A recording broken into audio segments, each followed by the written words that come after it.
बहुत दिनों से एक बात का अंदेशा है और वो अब खुल के सामने आ रहा है और वो है इम्प्लोयन। हमारी सोसाइटी, हमारे इदारे इंटरनली इम्प्लोड कर रहे हैं। पोलराइजेशन इतनी ज़्यादा ऊपर चली गई है। किसी एक इदारे के ऊपर ये चीज़ लिमिटेड नहीं है। सारों के अंदर इस वक्त एक ही चैलेंज है और उस चैलेंज से निपटने का हल जिसके पास है वो है पाकिस्तान के सियासी रहनुमा और पार्लिमान। और वो सियासी रहनुमा और पार्लिमान इकट्ठे बैठ के पाकिस्तान के मसाइल को हल करने पे या हल ढूंढने पे आमादा नहीं है। एक की ईगो इतनी ऊपर है कि उसको अपने अलावा सारी दुनिया चोर और डाकू नज़र आती है और जिनको वो चोर और डाकू कहते हैं वो इक़्तिदार पे काबिज़ है, वो इक़्तिदार छोड़ने पर तैयार नहीं है। आम तौर पर माजी के अंदर मिलिट्री इस्टेब्लिशमेंट एक पावरफुल इंटरवेंशन करती थी, रोल अदा करती थी। जो साथ बैठने पे तैयार नहीं था होता, APS के अटैक का वाक़या हमारे सामने है, वो उनको साथ बिठाते थे तो कोई एक ऐसा हल निकल आता था कि पाकिस्तान उस मुश्किल से निकल जाता था। अभी वो भी किसी को साथ बिठाने पे या किसी से बात करने पे तैयार नहीं है। वजह सबसे बड़ी इमरान खान की ईगो है, क्योंकि वो समझते हैं कि वो हैं तो पाकिस्तान है, वो नहीं है तो पाकिस्तान रहे या ना रहे, अल्लाह पाक माफ़ फरमाए ऐसा कभी ना हो। लेकिन इसके अलावा वो कुछ और सोचने पे तैयार नहीं है। नतीजा क्या हुआ है कि हमारे इदारों के अंदर सुप्रीम कोर्ट हो, मिलिट्री हो, पार्लिमान हो, हमारी सिविल सर्विस हो, हमारा मीडिया हो, सारों के अंदर एक बड़ी खुली तकसीम नज़र आती है, खुली तकसीम। और ये इस कदर ख़तरनाक है पाकिस्तान के वजूद और सालमियत के लिए कि शायद उसका तसव्वुर अभी बहुत सारे लोग कर नहीं रहे हैं।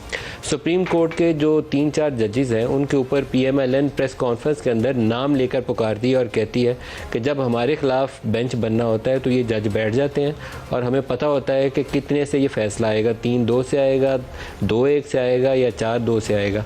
आज भी एक केस जो इलेक्शन कमीशन ऑफ पाकिस्तान ने इंतखाबात को मौखर किया, उसके ऊपर जब बेंच बना तो सबसे पहले PMLN के जिन लोगों से मेरी ये बात हुई तो उन्होंने कहा कि लो बेंच आ गया सामने, 3-2 से हमारे ख़िलाफ़ फ़ैसला आया खड़ा है। ये सूरत हाल अच्छी कतन नहीं है, नुकसानदेह है, उस अदारे के लिए भी नुकसानदेह है जिसके किए हुए फ़ैसलों के ऊपर एक इंसान जो है उसको फांसी के फंदे पर चढ़ाया जाता है। लोगों की किस्मतों के फ़ैसले होते हैं, पाकिस्तान के मुस्तकबिल के और पाकिस्तान के हाल के फ़ैसले होते हैं। क्या उस बेंच के अंदर मौजूद जजेस जो हैं उनके ऊपर ये मोहर लगाना कि ये PTI का जज है या ये इस्टेब्लिशमेंट का जज है, ये नून लीग का जज है, ये बात दुरुस्त है? नून लीग वाले कहते हैं कि 3-4 ऐसे जजेस PTI के दौर के अंदर ऊपर तक आ गए हैं जिनका ताल्लुक फैज़ के ज़रिए PTI से, जनरल फैज़ के ज़रिए। मैं आज खुल के इसलिए बताऊंगा कि मुझे पाकिस्तान के वजूद और सालमियत को ख़तरा महसूस होना शुरू हो गया।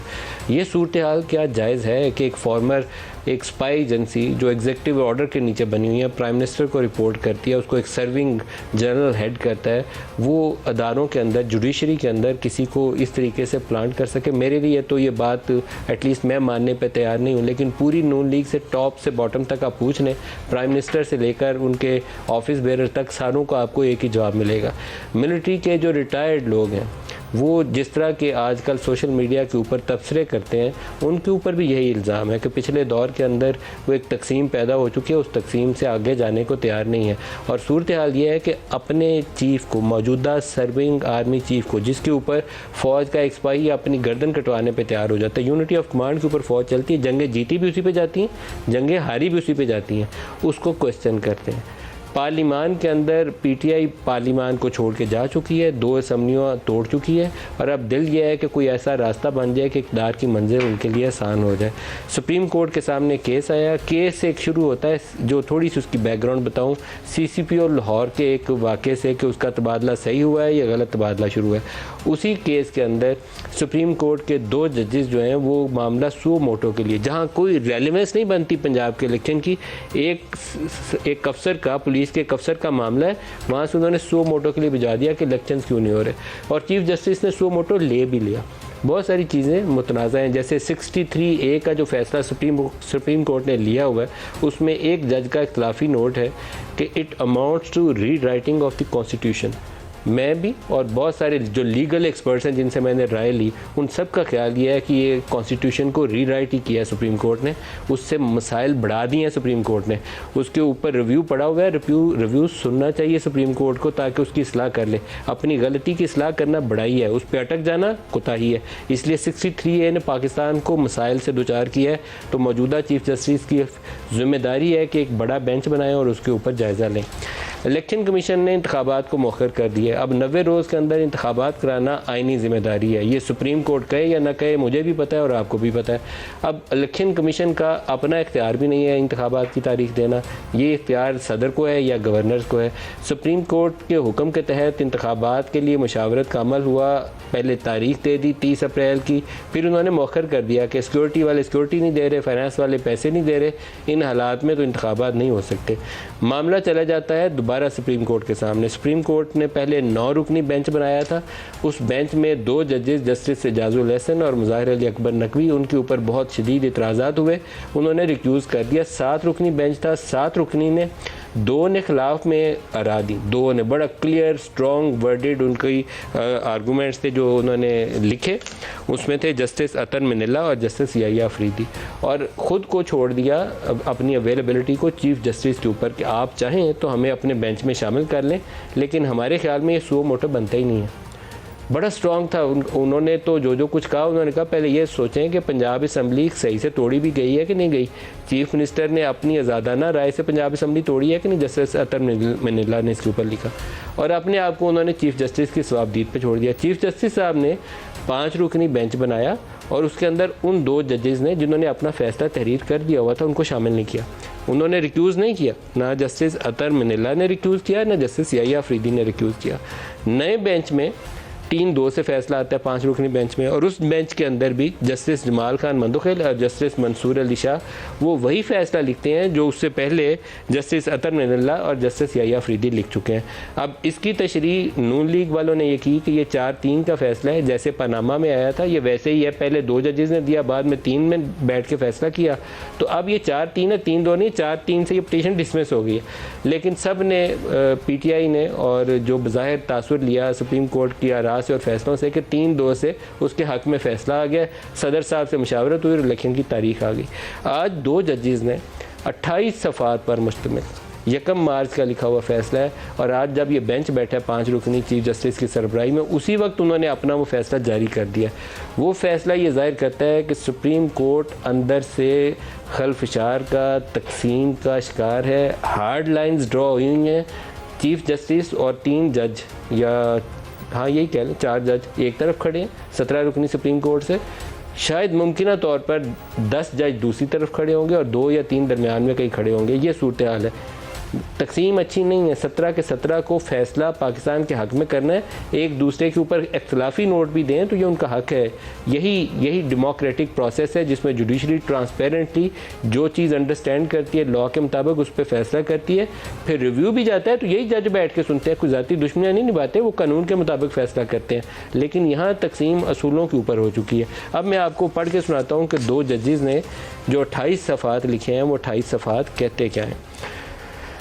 जस्टिस मंसूर अली शाह और जस्टिस जमाल मंदोखेल साहब, इन दोनों ने ये नोट लिखा है। ये कहते हैं कि चीफ जस्टिस के 1 मैन पावर शो के इख्तियार पर नज़रसानी करना होगी। अंदाज़ा करिए ये कितनी ताकतवर लाइन है। 1 man power show, 1 man power show, एक शख्स, फ़र्द वाहद को ये इख्तियार होना ही नहीं चाहिए कि वो सुओ मोटो के इख्तियारात जो हैं वो इस्तेमाल करें। सुप्रीम कोर्ट के सिर्फ एक शख्स के फ़ैसले पर, सुप्रीम कोर्ट को सिर्फ एक शख्स के फ़ैसले पर नहीं छोड़ा जा सकता। ये दोबारा कह रहे हैं वो, सुप्रीम कोर्ट को किसी एक शख्स चीफ जस्टिस को वो मुखातिब कर रहे हैं कि उसके फ़ैसले के ऊपर नहीं छोड़ा जा सकता। वक्त आ गया है कि chief justice office 1 man show का लुत्फ़ उठाने का सिलसिला ख़त्म किया जाए। ये उन्होंने लफ्ज़ अंग्रेज़ी का इस्तेमाल किया है, इंजॉय करने का, कि वो टाइम आ गया है कि जब चीफ जस्टिस साहब जो हैं वो 1 मैन शो को इंजॉय करने का सिलसिला अब ख़त्म कर दें। अज़ ख़ुद नोटिस के इख्तियार से मुतल्लिक फुल कोर्ट के ज़रिए पॉलिसी बनाना होगी कि क्या अज़ ख़ुद जो सुओ मोटो नोटिस लेते हैं ये खुद से ले लिया जाए या इसके ऊपर कोई पॉलिसी होनी चाहिए। ये बड़ा लॉन्ग स्टैंडिंग डिमांड सियासतदानों की भी है, क्योंकि इफ्तिखार चौधरी के ज़रिए नून लीग ने पीपल्स पार्टी की कमर तोड़ी थी और जस्टिस साकिब निसार के ज़रिए और आसिफ खोसा के ज़रिए पाकिस्तान तहरीक इंसाफ और इस्टेब्लिशमेंट ने PMLN की कमर तोड़ी थी। ये 2 वाक़यात हमारी तारीख़ का हिस्सा है। दुरुस्त नहीं है ये सुप्रीम कोर्ट के किसी जज को ये कहना, लेकिन ये पाकिस्तान की तारीख़ का हिस्सा है। वो जज भी इससे भाग नहीं सकते। वो जो फ़ैसले लिखे हुए हैं वो हमें पढ़े हैं और हम सबको समझ है कि इन्होंने फ़ैसलों के अंदर क्या क्या कुछ तहरीर किया हुआ है। इससे आगे चले जाएँ तो जजेस को इनकी मर्ज़ी के बरक्स बेंच से निकालने के कानून में इजाज़त नहीं है। अब ये फ़ायद ईसा साहब से पूछें तो आपको पूरी कहानी सुनाएंगे अलग से ये तक कि हो क्या रहा है। जजेस को इनकी मर्ज़ी के बरक्स बेंच से निकालने के कानून में इजाज़त नहीं है। ये जिस केस का मैं जिक्र कर रहा हूँ इसमें भी 2 जजेस ने ख़ुद को रिक्यूज़ नहीं किया था, लेकिन चीफ जस्टिस साहब ने उनको बेंच में शामिल नहीं किया जब उन्होंने इख्तिलाफी नोट लिख दिए। उसमें जस्टिस अतर मिनल्ला और जस्टिस याहिया अफरीदी दोनों शामिल हैं। अदालती दायरा अख्तियार केस की नौइयत तय करती है, ना कि इससे जुड़े मफादात। जजेस की ख्वाहिश गालिब आए तो सुप्रीम कोर्ट साम्राज्य अदालत बन जाती है। अदालत सियासी इदारा बने तो आवाम की नज़र में इसकी साख ख़त्म हो जाती है। यकीनी बनाना होगा कि सुप्रीम कोर्ट के फैसलों से पार्लिमान का इख्तियार महदूद ना हो। एक पार्लिमान एक आइन के नीचे है, पार्लिमान ने जो आइन बनाया होता है उसी के नीचे सुप्रीम कोर्ट बनती है। तो सुप्रीम कोर्ट अपने आप को उस पार्लिमान से मावरा तसव्वुर नहीं कर सकती। आइन साजी, कानून साजी उसी पार्लिमान का काम है, उसकी इंटरप्रिटेशन सुप्रीम कोर्ट करती है। तो इस ऑब्जर्वेशन को समझने की ज़रूरत है, क्योंकि पाकिस्तान में ये 63A वाला फैसला जो है ये कॉन्स्टिट्यूशन रीराइट कर दिया है सुप्रीम कोर्ट ने। आगे चल के कहते हैं जी कि हाई कोर्ट्स में केस देर इत्वा होने के बावजूद सो मोटो लिया गया। आर्टिकल 184(3) का दायरा अख्तियार गैर मामूली स्वाबदीदी और बहुत ख़ास नौइयत का। आर्टिकल 184(3) का दायरा अख्तियार बुनियादी हकूक़ के मामलात में इस्तेमाल किया जाता है। ये इंडिया में सो मोटो जुरिस्डिक्शन जो है ये पब्लिक इंटरेस्ट लिटिगेशन इसे बोलते हैं। वहाँ इंसानी हकूक़ के तहफ़्फ़ुज़ के लिए इस्तेमाल होती है और बड़ी पावरफुली और बड़े अच्छे से इस्तेमाल होती है। पाकिस्तान में सियासी मफादात के लिए, माजरत के साथ सुप्रीम कोर्ट से, सियासी मफादात के लिए या पॉलिटिकल इंटरेस्ट को प्रोटेक्ट करने के लिए उस काम के लिए इस्तेमाल हो रही है सो मोटो जुरिस्डिक्शन। क्या बलूचिस्तान के मिसिंग पर्सनस के लिए सो मोटो जुरिस्डिक्शन इस्तेमाल नहीं होनी चाहिए? क्या अब सार आलम को गोली मारने के ऊपर सो मोटो जुरिस्डिक्शन इस्तेमाल नहीं होनी चाहिए? क्या वो जो घर घुस के जर्नलिस्टों को मारते हैं या उठा के ले जाते हैं शुमाली इलाका जात में, उस पर सो मोटो जुरिस्डिक्शन इस्तेमाल नहीं होनी चाहिए? क्या वो पब्लिक इंटरेस्ट लिटिगेशन नहीं है? या जो औरतों से रेप के केसेस हैं वहाँ पब्लिक इंटरेस्ट लिटिगेशन में वो सो मोटो जुरिस्डिक्शन इस्तेमाल नहीं होनी चाहिए? एक ताकतवर आता है वो मार के किसी को, लड़कियों को भी उसने पकड़ के बलूचिस्तान में बंद रखा है, बच्चों को भी बंद रखा है, उसको उठा के जेल में बंद करने के लिए इख्तियार इस्तेमाल नहीं होना चाहिए। बहरहाल लंबी लिस्ट है, लेकिन शायद हमारा भी इदारे उतने ताकतवर हैं नहीं है। दोनों जजेस का फैसला मामले के हतमी फैसले में शामिल है। ये उसी बेंच के फैसले का जिक्र हो रहा है। 2 जजेस ने अपना फैसला देते हुए बेंच में रहने या ना रहने का मामला चीफ जस्टिस पर छोड़ा। दोनों जजेस का फैसला मामले के हतमी फैसले में शामिल है। पंजाब में इलेक्शन के हवाले से अदालती फैसला 3 के मुकाबले में 4 जजेस का है। ये बड़ी समझने की बात है। वो कहते हैं 4-3 से डिसमिस हो गई है पिटीशन। पंजाब में इलेक्शन के हवाले से अदालती फैसला 3 के मुकाबले में 4 जजेस का है। सुप्रीम कोर्ट के 7 रुकनी लार्जर बेंच के 4 जजेस ने केस को खारिज किया। बेंच से अलग होने वाले जजेस का इंतजामी फैसला केस के रिकॉर्ड का हिस्सा है। दोनों जजेस के फैसले अलग करना इन्हें बेंच से निकालने के मुतरादिफ होगा। तो ये सूरत हाल है। मुझे नहीं मालूम कि इतनी बड़ी तकसीम और इतना बड़ा चैलेंज, ये एक दफ़ा सुप्रीम कोर्ट में हमने जस्टिस सजाद अली शाह के मौके के ऊपर तकसीम देखी हुई है। खुदा ना करे कि हम उस सूरत हाल में जाएँ, लेकिन ये उससे ज़्यादा ख़तरनाक तकसीम है।